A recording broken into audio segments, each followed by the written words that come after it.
आज अनेक जण लोकसभेच्या प्रचाराचा मी विषय बोलत नाही, पण विधानसभेच्या प्रचारात मला सगळीकडून घेरला असताना मला अभिमन्यू करायचा प्रयत्न केला होता, पण विधानसभेच्या अगोदरच मी सांगितलं होतं की मी अभिमन्यू नाही, मी धनंजय आहे. पण आपल्यापैकी अनेक जण आहेत की हे काम करत असताना सुद्धा आपल्या सगळ्यांच्या प्रचाराला मी इमानदारीने आलो आणि जेवढं कठोर ज्या पद्धतीने बोलायचं, कोकाटे साहेब आपणही इथं आहात, अनेक जण आहेत.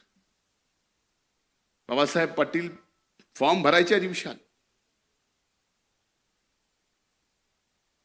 लामटे साहेबांच्या गेलो, अगदी उद्या मतदान आहे आदल्या दिवशी इथं विजयराजे पंडित साहेब असतील त्यांच्यासाठी गाव टू गाव फिरलो. मी माझ्या मतदारसंघात फक्त 5 गावात गेलो होतो.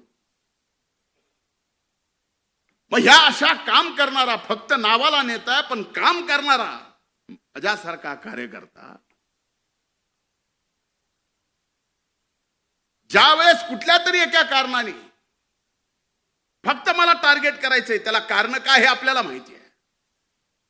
मुद्दा मला कितीही टार्गेट करू द्या, मुद्दा मला कितीही बदनाम करू द्या, पण दादा आता फार महत्वाची जबाबदारी आमच्या मातीची म्हणजे बीड जिल्ह्याची तुमच्यावर आली आहे. तुम्ही आता जिल्ह्याचे पालकमंत्री आहात. सगळ्यात अगोदर लोकसभेमध्ये जे सामाजिक सलोखा बीड जिल्ह्याचा नाही, मराठवाड्याचा नाही, महाराष्ट्रातला बिघडला होता, तो सामाजिक सलोखा पुन्हा बीड जिल्ह्यामध्ये नाही तर अख्ख्या मराठवाड्यात बिघडलाय.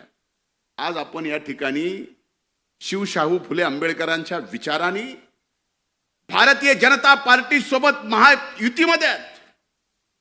भारतीय जनता पार्टीला सुद्धा शाहू फुले आंबेडकरांच्या विचाराचा काही अडचण नाही, त्यांनी सुद्धा आपल्याला घेतलाय. पण एक गोष्ट विचारली पाहिजे की उभ्या महाराष्ट्रामध्ये